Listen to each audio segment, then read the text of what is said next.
Okay, so welcome everyone to our Confident Lady Boss, our last session for December for 2019. Yay! And we have Pam Lewerenz. I wanted to make sure I pronounced it right. Got it. We have a great speaker. She's a productivity coach and workday strategist. She lives in South Carolina. She moved from Connecticut and moved to South Carolina last year, and with her husband of 22 years and her cat.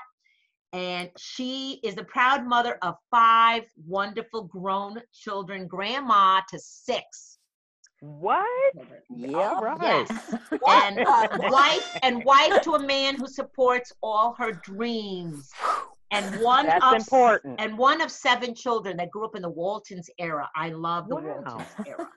Mary Tyler Moore, disco music, Saturday morning cartoons. I remember those days. And the 8-track players. I remember those too.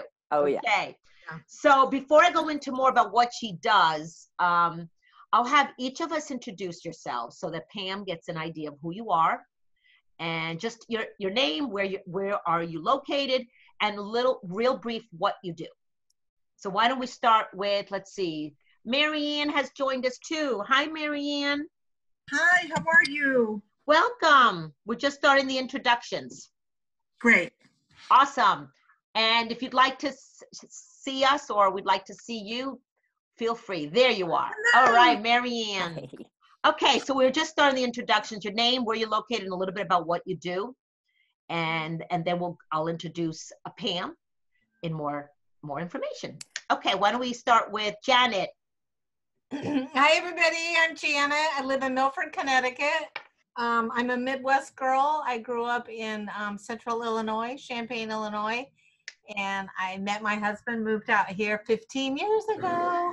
And I am an essential oil wellness advocate, and I love everything oils. So I'm an oily girl. You're an oily girl. Yes, you are. Okay.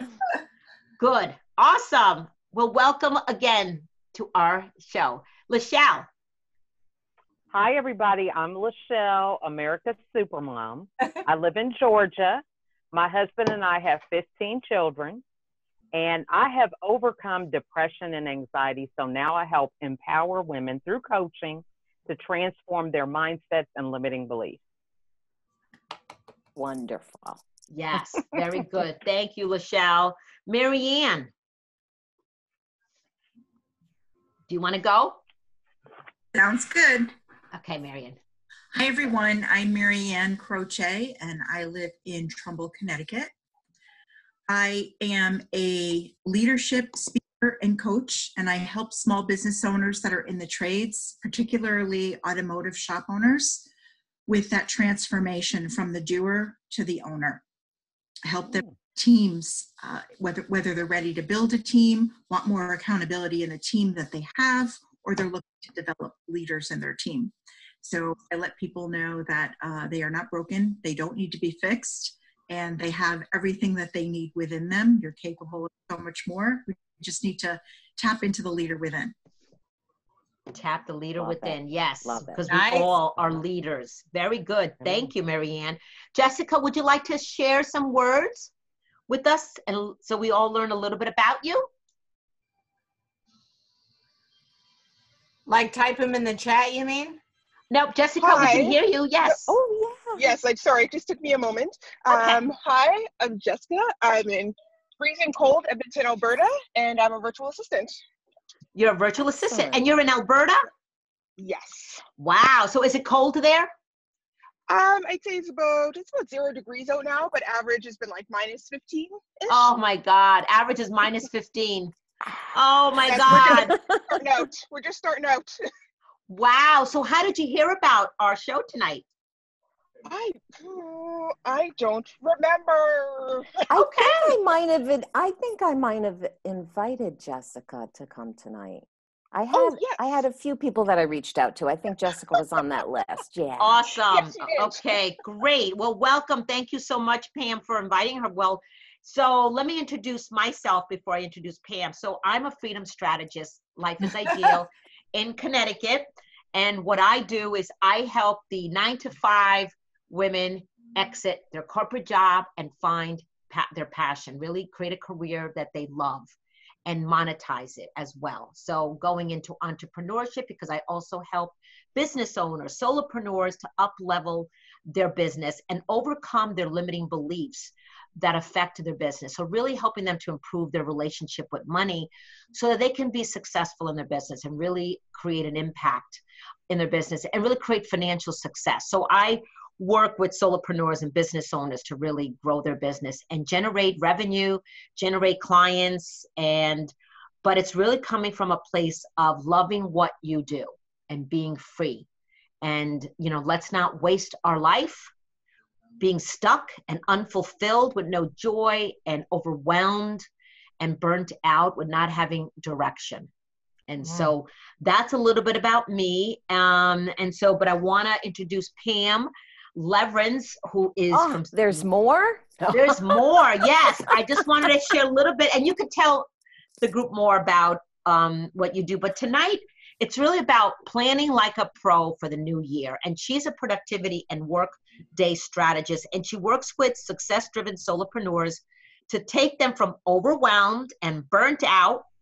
Who's overwhelmed or burnt out in their business? I can be, but it depends.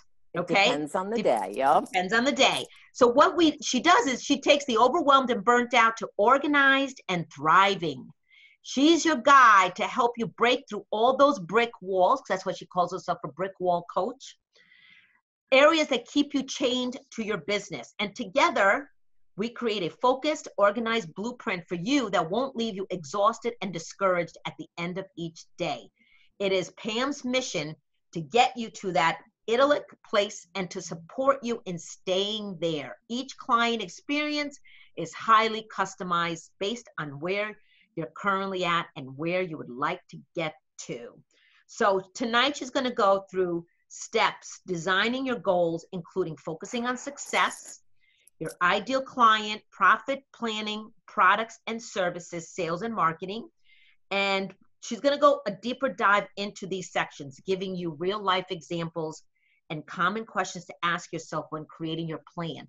So we'll have time for Q&A at the end as well. And like I said, this will be recorded. I will post the replay in the group tomorrow. And Jessica, would love to add you to my email list so that you can watch the replay as well. All right, Pam, take it away. It's all yours. Okay, well, thank you for that wonderful introduction. Every time I hear people introduce me, I'm like, who are they talking about? Oh, that's right, that's me. My goodness. I'm still not, after 5 years of being in business, still not at that comfortable level of listening to what I do and how I help people. Hopefully one of these days I'll get over that. But I am so excited that you invited me to join you tonight, Tina, because this is a great group of people to kind of talk about this whole designing your business goals subject with. And there's so many components to it. I'm not gonna, go on, and I want you guys to stop and feel free to ask me questions at any time. But I kind of wanted to go through it so that we were making some kind of sense out of it. So what I wanted to do is, I think I'm going to talk about it in steps. Okay. Before I even dive into any of that, I thought it would be, I think you did a wonderful job on my introduction. I am just going to give you just a 2-minute background of why am I here today and why am I calling myself the brick wall coach and what the heck am I doing in business? So my business was actually started in 2009 as a side hustle. In 2009, I was approached by a fellow library board member. I was sitting on a couple different library boards at the time, and actually it was a couple that sat on their husband and wife team. They owned a small financial business, and Tony's wife was not well. and they knew she had to go through some treatments, and they wanted to ask me if I'd step in and help them run their business. And I thought, I guess I can. So I said yes, and it turned out that she was a lot sicker than they thought, and she ended up passing away. So I helped that financial business up until the time I moved to South Carolina. So I gave that up in June of 2018. Tony and his business was my original inspiration for what later turned out to be my full-time business. So I was an elected revenue collector in my town in Connecticut, and I knew that I wanted to move, so I had to figure out what I was going to do. So I thought, I'll take this little side hustle I have and like duplicate it, just make it bigger. And I opened up a company called Balance Numbers, which was an online business management and bookkeeping firm. It took me about 12 months to grow that to replace my full-time income. And then I decided that I was burning myself out. And in 2016, I redesigned my business to be a consulting firm. So that's the background on where I came from and why I'm running this crazy little coaching and consulting business over here in South Carolina. We're all crazy, right? I know. It brings me so much joy to have a business that I can not only help other people, that's so rewarding to me, helping other people to get their aha moments, to just get their clarity. And it's also a business that can easily travel so that, when I'm back up in Connecticut, spending time with my family, have business, have laptop, will travel. It just makes so much sense to me. Hopefully it makes sense to all my clients as well. Very good. Thank you. And Pam and I met online, part of the group, and she's part of my group. And I was going to say, even though we're from Connecticut, we didn't know each other from Connecticut. No. We met here online this year. So it's just, being online opens up a whole new world, and you can be connected with people globally. It's just so exciting to me. It's still so exciting being this Gen Xer that can just talk to people from all over the place. It's amazing. Exactly. Yeah, it is amazing. It is amazing. All right. Thanks, so, Pam. Yeah, you're welcome. So, sorry, it might have been 3 minutes. So when we're thinking about our goals overall and trying to figure out how we're going to design this, it really starts with the visualization of things. And even if you are not new to the business scene, it's always a good practice that every year you kind of go back to the drawing board, giving yourself that time and that space to look at not only what had happened, but where you want to go, and if you're still pretty much in alignment with that. Hopefully that makes sense. Mm-hmm. So step one is what I call actually visualizing your goals. And it's just creating that picture of what you want to accomplish in the certain period of time. And there's lots of different ways that you can create the picture. I always share with people some of my more favorite ways of getting this done. You can create a vision board. And a vision board can look different to each person. You can create vision boards online. You can do them on a cork board. You can do them on a whiteboard. You can just do them on a plain old piece of paper. But sometimes just visualizing that and then seeing it and moving the pieces can help you connect the dots. It gets you from looking at where there might be a problem area, and it helps you to visualize whatever some of those solutions could be around it. So there's really no rules when it comes to creating a vision board. The same thing with mind mapping.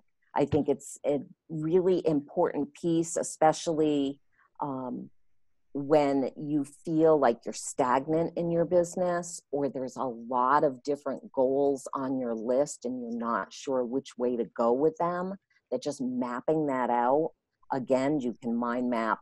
They've got programs on the computer, or you can just mind map. I like to clear off my table, and I get big, huge, like poster board that they sell at the Dollar Tree, and I line them up and just go to town on them. You can attend workshops and seminars similar to what we're doing tonight. Get together with your accountability partner. You can use a goal setting workbook. You can just talk with colleagues. Journaling is really important. I think the most important piece to this step is just knowing that you need to give yourself that quiet time and that time to think and to contemplate and just get creative.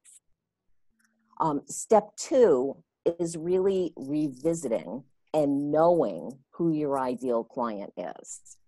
Knowing that ideal client is going to help you with marketing to the best audience. And we all know, as we've been in business for a while, that ideal client avatar really changes with time. It changes with your goals, with your business goals, with, you know, as you work with different people over time, you get to know who you like and who you don't like. What words am I looking for here? So this is an example. I originally started out working with people in the financial field. I had a financial background, and that's who I was connected to. But then over time, I figured I could actually expand and not just be so niche down. Everybody talks about niching. You've got a niche. You've got to, sometimes it's great. And other times you want to expand your horizons. Like I wanted to meet people that were outside of the financial field. Good. So when I was doing some of this mind mapping and getting ready for a new year about 3 years ago, I thought, you know, I think it would be nice if I met some other coaches and some consultants and maybe some social media managers. So like just broadening those doors, but knowing who your ideal client is really how you're going to frame the marketing piece, so you know where to find them. And you know the next step in that is making sure that you know how to speak to them, what their pain points are, how you're going to deliver the relief to them. That all comes into play with the ideal client piece. All right, so step 3, we really want to make SMART goals here. And I know everybody hears that all the time, but it's so important. And I know everybody has different kind of, an acronym for what SMART stands for, but I use it so that it's specific, it's measurable, it's actionable and achievable, it's realistic and relevant, and the T is for time bound. And it's so important as we're making this list of goals and taking them off of our vision board and taking them off of this mind mapping exercise that we've done to pinpoint what the major goals are. And I kind of reverse engineer this in that I like to start with the T, because this is a huge area where people make some of their fatal mistakes. They really have a list of like 24 things and they want to accomplish it all in like the first quarter of the new year. And that's just not being realistic. Right. Unless, of course, you're working 7 days a week, 24 hours a day and double timing it. It's really hard with the larger goals. So you kind of have to map these out as well. And I always tell people, once you've gotten your larger goals set out, you want to go back and star like 3 or 4 of them and say, this is what I want to do this year. So for example, if you've got, 10 people on your email list, and you know one of your goals is, I'm going to finally build this darn email list. 2020 is going to be the year for that. You have to figure out, number one, what you want to build it to, and then do the reverse engineering so that you're not trying to dump, let's say you're trying to get to 100. You're not saying by January 31st, I'm going to build it to 90, you know, up 90 people. When you know you've struggled with building an email list for 3 years, it's going to be really hard to get that done in a 31-day time period. So that's why I like to start with the time first. Does anybody have any questions up to this point? I don't, but I want to make a comment if that's okay. Yeah. Oh, yeah. One of the things that I do is I just have quarterly goals, and then within each quarter, then break it down by month on what I want to accomplish for that month. So then I just have the goals for the quarter and then monthly. And that helps me to chunk it, because I chunk it down so that it's more, it's less overwhelming. Because you're right, we put everything, we got to do this, got to do that. And I like starting with the time bound first.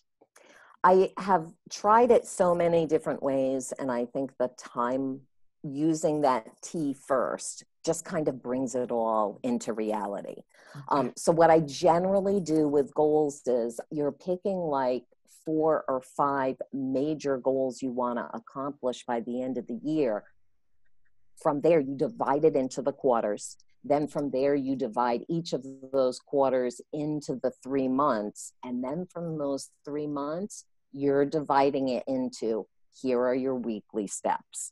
So for each month, like in January, you're going to have a sheet that says action steps. And it's going to have week 1, 2, 3, 4. And it's only going to give you like 4, 5, 6 spaces at the most, because you can't. This is one of the areas that people run into. It's hard to run a business and make money and grow your business at the same time. Like trying to get a good balance. And that's where, again, I see a lot of people have these huge goal lists, and then they put out, 20 steps they're going to do in a week, but they might not be able to do that because you've got, let's say, 30 hours to work your business, whatever that might be. Right. Out of those 30 hours, you're probably working, I'm guessing, at least 20 or 25 with clients. Mm-hmm. So the other 5 of it has to be set aside to work on the actual steps to the bigger goals, which is going to scale or grow your business. We'd all love to have 30 hours a week just to sit there and be able to scale, but it doesn't work out. Right. And that's where you get into like all this burnout and this overwhelm, and there's so much going on. And I tell people, choose one and let's go for it. If you're launching a course, that it's, let's say it's January 1. You want that course launched by April 1st. That's giving you 3 months to get everything together. Write the course, record the course, figure out where you're going to house the course, find the people, figure out the marketing plan. That's a lot, even for 90 days. But when people hear that, they're like, oh, I'm going to create this course and it'll be out next week. Doesn't always work like that. No, it doesn't. It's unrealistic. And a lot of times we just don't write it down. We're just thinking it in our head, and we don't lay out the steps. Yeah. Anybody have any comments about anything tonight so far? What has worked for you with SMART goals? Nothing? We have a quiet group tonight, Pam. We have quiet. That's okay. I could make a comment. Okay, Mary Ann's awake. She's making a comment. I'm going to make a comment. So when it comes to SMART goals, I agree with all of that. The only thing that I like to change up a little bit is the part that says realistic. Yeah. Because I think that we should shoot a little bit higher, because sometimes if we know it's something that we can achieve and it's very realistic, we tend to set the bar a little lower. So I tend to set a good, a better, and a best. Yeah. If I don't, that's a great idea. If I don't hit the best, well, I might hit the better, But, right. And that's why I always change that up. I also use relevant. And when I talk about the term relevant, it means that it's in alignment with what your ultimate overall life goals are. Right. That's because great. People will get carried away with having all these goals, and before you know it, 3, 4, 5 years have gone by, and you're sitting there going, I kind of built this business and I don't even like it. Like, it's not even headed in the direction where I wanted it to be. And that's because we're just so programmed of, we have to make goals because everybody tells us we have to, but they don't always tell you what those goals are supposed to be. They have to motivate you. One of the things that I talk about with my clients is that these goals have to motivate you. Are these goals that you're putting down because you just have to put them down? Or are they really inspiring you, motivating you? Are these exciting you? No, don't just put down a goal because you feel it's something you need to do. Exactly. And that's what I think sometimes we make this too routine. Oh, we got to write our goals. We got to create the SMART goals, and we become so robotic, instead of saying, okay, is this realistic? But is it something that I really want to do? Does it really motivate me, excite me to do this? My cat feels like attacking me tonight. Great. So once you've got your goals kind of all mapped out, you want to make sure in step number 4 that you are tracking them, because you don't know what you don't know. You have to keep track of them somewhere. The progress has to be tracked. Yes. Whether that's in a spreadsheet, it's in a workbook, in a goal tracking app, I don't care, whatever tool you use, just make sure that you're tracking them so that are you reaching them? And if you're not reaching them, you're at one of your milestone checkpoints and you're like, yeah, that's totally not even where I thought I was going to be. Stop and take a breath and figure out how you found yourself there. What did you miss along the way, or what didn't go quite as planned? Which brings me to step 5, making sure that your plan is comprehensive, because it's your plan. You have to do what works for you. You don't want to do something just because, Susie over here says that it works for her, or Bob says it's the greatest thing. If those things don't make sense to you, they're not going to work for you. Exactly. They're not going to motivate you. They're not going to be your goals. They're going to be someone else. And again, you're going to find yourself 6-9 months into 2020 going, okay, that's not even what I really wanted to do. Well, what is it you really want to do?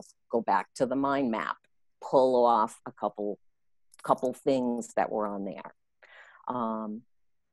And it's really key not to get caught up in the whole process. Like, some people will get carried away with, every day I gotta, look at this and this and this. We don't have time for that. We honestly don't have time for that. You set yourself your CEO date with yourself every single week. Give yourself a good 2-hour time chunk on a Friday afternoon. Monday midday, Saturday, whatever fits into that schedule. That's when you do the review, but you can't stop and do in-depth every day because you'll just get too carried away with it. Right. And then your focus is not going to be helping your clients. In the back of your mind, you're going to be thinking about, darn, I really was supposed to have that, e-course done by now. Right. And not paying attention to the other stuff. Because you want to focus on revenue generating Absolutely. activities. You want at least 80% of what you do to be focused on that revenue generation. Mm-hmm. That's what's going to make your business successful. Yeah. Successful. Which leads me into all those parts of your plan. And one of them is the profit planning and the budget forecasting. And when you're profit planning and budget forecasting, the number one thing, again, is you have to determine the hours and the days that you can work on this.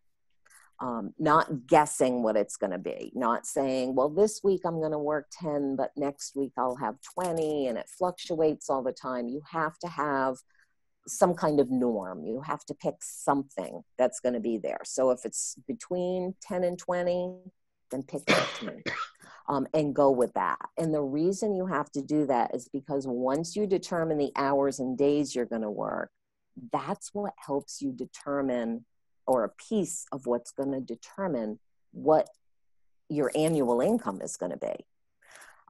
So you set that annual income goal for yourself, and then you say, all right, these are the hours and days I have. There's this big formula I have on a worksheet. You take off your expenses, and then you find an accountant or a financial consultant that's going to help you meet that. They're going to look at that and they're going to say, okay, do you have the programs or the products in place for you to make that type of money in that type of time frame that you have? And that's a big piece that a lot of people miss, because again, on social media, you hear time and time again, oh, I had a $10,000 week, or I had a $20,000 day. Yeah. In normal businesses, it doesn't happen that way. Mm-hmm. You have to plan for the leaner times. We all love to have, this is the way it is. Every month I'm going to make, $10,000. Doesn't always happen that way. Some months you might make 20, and other months you might make 5. So there's a whole formula of making sure that you're not only meeting your expenses and paying your taxes, but to have enough money left over to pay yourself a decent salary out of that. I mean, you are in business. It's not a hobby. Make money. Yep. Yep. It's not a hobby. That's right. Yep. May start as a hobby. It may, exactly. And it may start as a hobby, but you know what you need to bring to the table. You are the person who knows what bills you have. Yes, you have to pay your business expenses, but pulling money out of your business is going to help put food on the table, pay your mortgage, keep the lights on, put your kid in gymnastics, whatever those kind of goals are. That's what you have to figure out on the financial piece of it. And please, by all means, just the little financial side of me, write a budget. Take a budget, take a piece of paper. It doesn't have to be fancy. Put down every single thing that you pay for, so that you can plan on it. Because time and time again, I hear from people, well, I really wanted to, go to this conference or attend this over here, but by the time I paid for my ticket and my plane flight and my hotel, because we have to budget for it. So if you know ahead of time something like that is going to happen, or it's something you want to make sure you can attend that following year, this is the time to put it in your budget. It's a lot easier to budget something out divided by 12 than it is to say, oops, it's November and I have to pay for this. Right, right. Yeah. As Marianne says, budget 100%. That's right. Yeah. You're being intentional. People, when they hear the word budget, they're like, really? Do I have to be in a budget? You're intentionally mapping out where your money's going. Exactly. Where it's going, where it's coming in. I mean, it's smart. It's not, you don't want to wing it. Yeah. You want to know where your money's going and coming. Absolutely. Yeah. And then, I mean, really the next piece of it is the products, the services, the marketing, the sales, all those pieces. So just briefly, and stop me if you have questions, but when you're looking at the products and services area, kind of jogging your creativity here, just get yourself thinking, am I going to do hourly? Am I going to do packages? Do I maybe have different streams of income? You want to look at affiliate income, subscription income from like maybe a group program, evergreen webinars, monetizing your blog or your podcast, your online courses, your YouTube once you reach 1,000 subscribers, Wow. If you write a book, your book sales. I mean, there's all different streams of income. So when one of this, I know a lot of people will come in and say, okay, this is what I'm going to do. You know, I'm going to be a social media marketer for LinkedIn. And then when the income doesn't start coming in, you kind of have to branch out. You have to branch out. That's again where it's great to be able to niche down, but if you need to make a certain income, sometimes you have to broaden your horizons a little. Right. It's not saying that we're forgetting about your goals. What we're saying is you're just being realistic that you need to make money somehow. Right. And the same thing when you're looking at sales. How are you going to turn those warm leads into sales? How are you connecting with the people? Where do you lead the people? And again, please lead them off of these social media platforms and put them on a one-on-one with you, whether that's jumping on a phone call or jumping in a Zoom room. Where are you going to lead them to? It's that human connection that we all talk about. Yes. And, you know, how are you going to get them on a sales call with you without, you know, it has to be a natural progression of forming a relationship with people. It's not, oh my gosh, let's connect, and you don't even know that person. They're not in maybe your Facebook group. They're not connected to you in any way. And it just makes you think, where did this come from? I mean, sometimes I shake my head. It's really that this whole online business world is not, hey, I built it and now they're going to come to me kind of mentality. It doesn't work that way. It really doesn't. No. I've learned that. I knew that, but it's really the one-on-one connection. And that a lot of times people think the social media, it's just going to be less time consuming. And because the human connection is more time because you got to schedule it with them, you're meeting with them. But hey, doing virtual chats like this is a virtual chat. It's perfectly fine. You get to see each other. Exactly. And I mean, there's tons of different ways to market when you're an online business. You've got those social media platforms, which so many people use. Making sure you're not like spread too thin, because you can't do that all yourself. So you might have to get somebody to help you with some of it if you're going to be on more than a couple of the platforms. You know, your websites, SEO rich places like Pinterest, your blogs, YouTube. You can write press releases. You can jump in Medium, Quora. You can build landing pages. You can do your email marketing. There's Google for Google My Business, which is great. A lot of people aren't familiar with. Free people, it's Google. Yelp.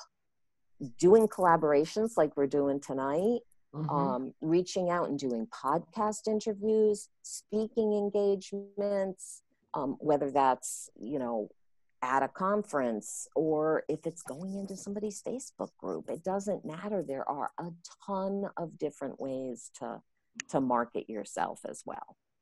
Yes. And I really, one thing that I think I told you, Pam, one thing that I've been doing is connecting with my LinkedIn connections, also my Facebook group connections. There's people that are members and that I don't even know who they are, and they're part of my group. And I've been sending them personal messages, say, thank you for being part of my community. I'd like to know you better. I'd like to know who you are, what you do, and let's have a coffee chat. And some respond, some don't, and it's okay. And it's okay if you leave my group. I'm not going to be offended. I look at it the same exact way. Every single person who comes into my group gets a personal message, whether they pick it up or not, because it's Facebook and it might get in that other folder. There isn't really a way around that in a Facebook group yet, unless you kind of tag them in the group and say, please check your other folder. I don't know, but I mean, you're telling people, I give you, you know, you're reaching out, you're trying to get that bond formed with them and trying to let them know, hey, this is a great group and I can be a resource for you, but I need to know what you need and where you are in your business, because otherwise you can't create that stuff or lead them to where they need. Right, right. So that's what I've been trying to do with my group as well. Good. And then really step 6, and I know we've got mindset coaches in here, really is mindset.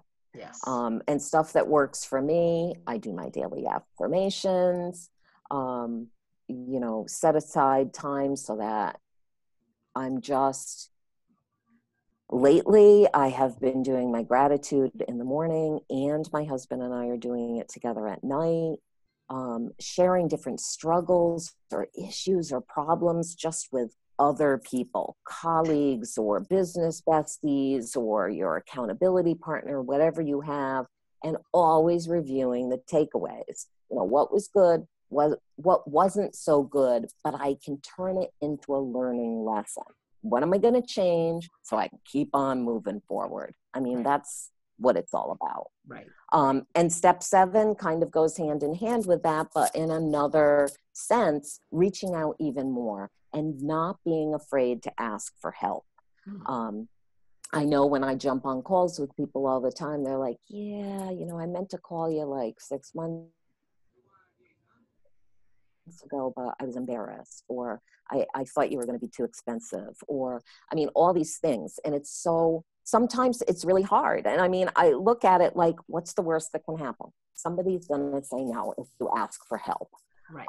I have had several people just in the past half of this year say to me, I just need an answer to like one question so I can move on, and nobody will do it for me. And I'm like, come on, I'm taking my Saturday morning and I'm jumping on a call with you.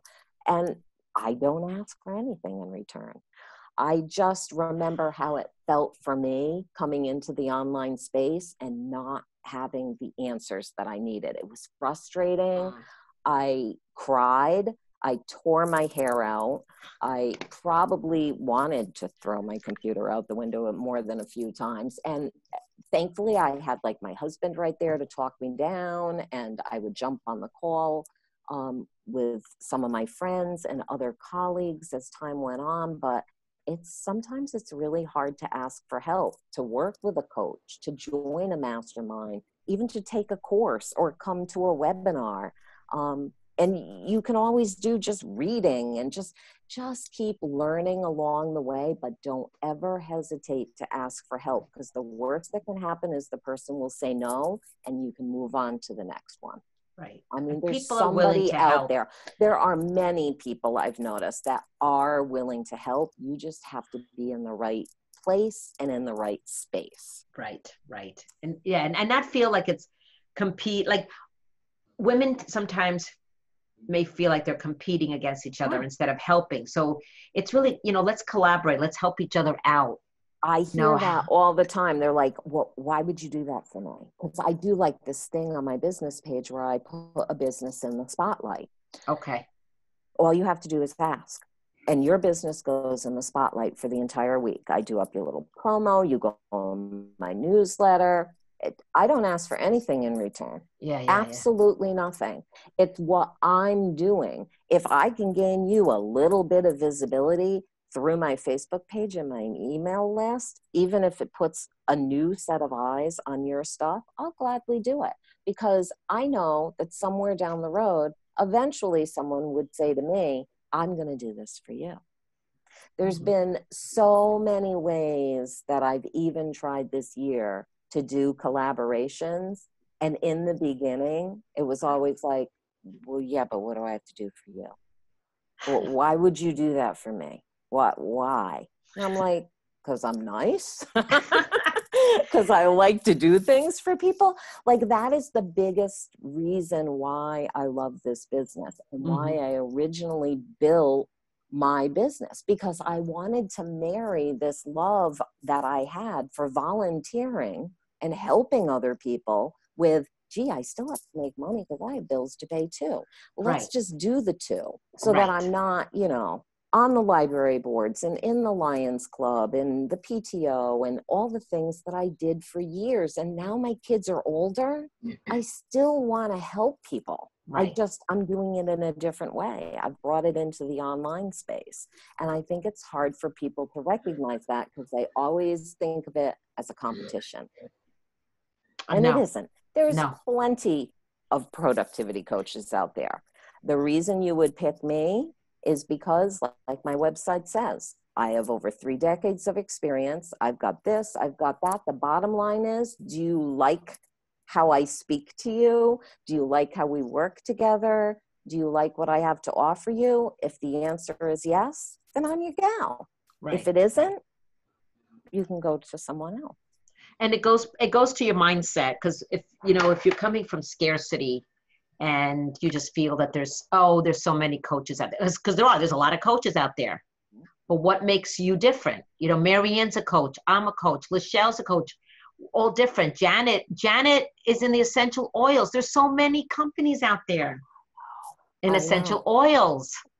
And that in itself is, why would they want to work with me? Right. Yep. Right? Yes, Janet, exactly. You must have that. Why do they want to work with me? There's so many Young Living essential oils. Then there's doTERRA. You know what? It's Janet.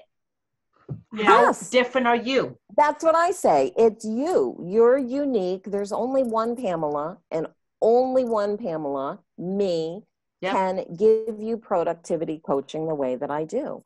I mean, I had a client this week who, I'm telling you, she brought tears to my eyes. So we jump on our usual Monday call. So I do productivity coaching, and I do workday strategy, and I also do business consulting. Okay. So I have a couple of steady businesses that I consult with. They call me in. We have weekly meetings. One of them's bi-weekly. The other two are weekly. And we jump on and we talk strategy and we talk what's going to happen, marketing, whatever's happening. She said to me today, or when we jumped on the phone on Monday, she said, my business wouldn't have made $250,000 this year. And I'm just like on this Zoom call with my mouth hanging open. She said, if it wasn't for you and what you had done for me and how you are always, always there for me. And I'm like, just still sitting there going, huh? $250,000? I mean, it's phenomenal. Mm-hmm. The things that people can get done when they just have that help, that accountability, and that's what coaches do. So the accountability is huge. And that's where I know that myself, working with other coaches, is that accountability. Because if I didn't have that accountability from someone, I wouldn't be able to accomplish. And that's the thing, that sometimes people think they can do it all on their own or get everything for free online. And then you go squirrely because you're getting all this free stuff. And you think, okay, I'm doing really good. This was a good week. I held myself accountable. I'm doing great. Next week comes, it's out the door. Right. It's out the door. Right. And that's where that goals and accountability program that I have with people, they're all like, we co-work. What does that even mean? It means we're in a Zoom session and we say, we're in here today to work on this piece of my action list. Then you mute yourself and you go to work. But we stay on camera. So we see each other working. Oh, okay. And it's a solid session of, this isn't time for you to come and work with a client. This is time for you to come and work on your business, your actual goal action steps. So by December 31st, you can get this stuff done. That's very good. It's very good. Powerful. That stuff is so powerful. And all it is an accountability Zoom session. Yeah, that's all it is. So it's a one-on-one accountability session that you have. Yeah. Okay. Anybody have any questions? Jessica, you're still with us. Any comments? Questions? I have a question. Yes, go ahead, Marianne. Hi, Pamela. Thanks for doing this. Yeah, no problem. My pleasure. So my question is, what do you see as the biggest challenge that you have with, say, a new client who's never been coached before, never had that experience? What do you think the biggest challenge is that they need to overcome? Being honest. being honest, not, I mean, yes, with me, but also with themselves.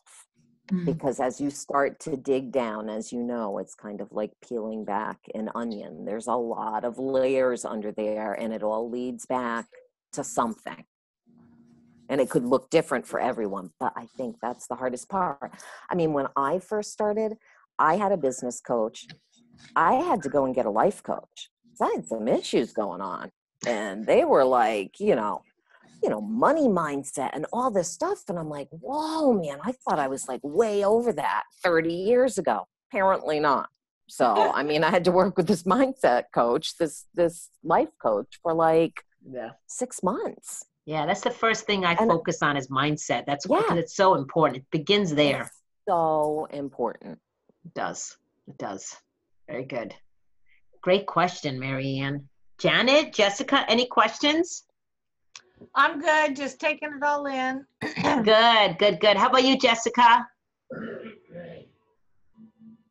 Any questions? Because she's a virtual assistant, and Jessica, virtual assistants is a good place to be. How long have you been a virtual assistant? She's on mute. I'm looking to see if she's typing. No, she's not typing.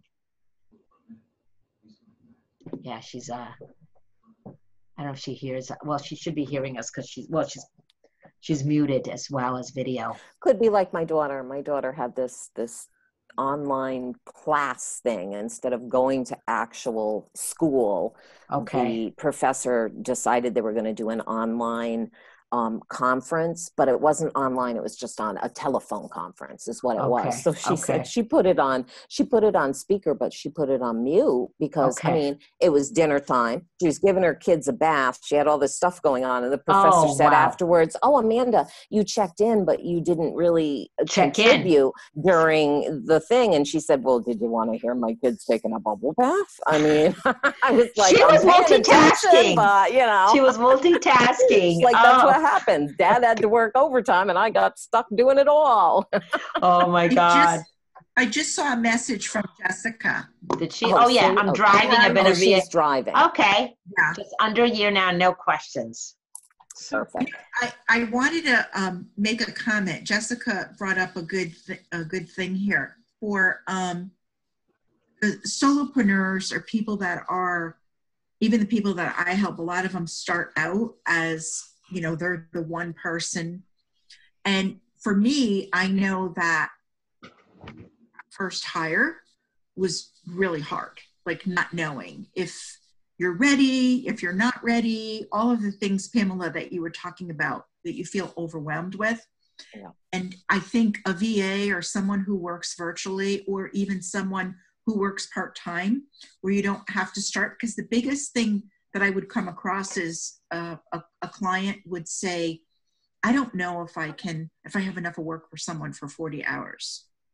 So I tell them my story of how we started out with someone who was a college student that just needed summer help and how that flourished into full-time work eventually. They stayed on part-time for a couple of years, and then we realized that we needed full-time, and it was much easier to make that transition. But I think a virtual assistant or, someone who's part-time can really take a lot off your plate.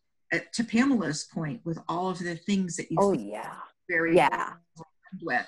And a lot of the virtual assistants now have packages. So they will say within a month's time, you can fall into the 10, the 20, the 40, hour time frame, which is perfect because if you're brand new and you want to start off and see if what exactly you're even going to give them for tasks, start off slow. Start off with, 10 a month and they'll be used up by the end of the first week. Yeah. I mean, VAs are good. I mean, that's one of the goals is for me to get a VA, but they all have a specialty. So having somebody to delegate things that you don't want to do, it's not your zone of brilliance. It's not what you like to do. Delegate it is a great thing to do. That's part of being a solopreneur, is delegating as well. Yes. But you got to know your budget. Can you afford it at the moment? Yeah. Well, a lot of the videos and things that I do need repurposing. And I mean, I do that on my own in my spare time. Me too. I'm getting tired of it. I'm getting really tired of it. So I finally just hired somebody who's going to come in, take my videos, create the blog posts. That's what I need social media stuff.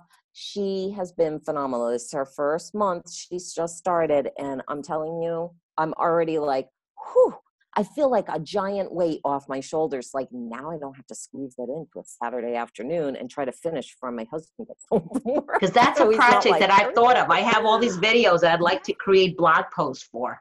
Yeah. Okay. I'll have to give you her name. There's a couple of different people, but that would be great. I'd appreciate that. Awesome. So we're coming up to, it's 8:00. So Jessica says she's not focusing on anything right now. General for now, and leaning towards creative services like graphics and presentations. That's a great area. I could use you for that. That's great. Awesome. Creative. So she likes the graphics. Very good. So if we have no other questions, Pam, do you have any final thoughts? How can we connect with you? You can connect with me. My 2 social media platforms are Facebook, and I'm on Facebook under the Brick Wall Coach, and I am in LinkedIn under my name, Pamela Lewerenz, and my website, brickwallcoach.com. It's got, packages of how to work with me, setting up a coffee chat, which I love to have, all different kinds of things, collaboration calls. And my website will be new and launched by the end of the month. I'm so excited. I've had the same website now for way too long. And I need a place to house my podcast. So why not redo the entire website? That's true. Yeah. Okay, great. Awesome. Well, this was great tips that you shared with us. It's a great way to end the year. Great way to end the Confident Lady Boss. Stay tuned. In January, what I'm going to focus a lot on, I'm still working on the details, is entrepreneurship. Starting a business. What are some things you need? So really kickstarting a business. So that's going to be the theme for January, is really getting your business started. Haven't figured out the details yet, but Mary Ann, thank you so much. Jessica, Janet, Pam, of course. And Merry Christmas, everybody. Merry Christmas, everybody. It was great to meet you. Yeah, great to meet you. I'll have the recording. I'm going to stop the recording now.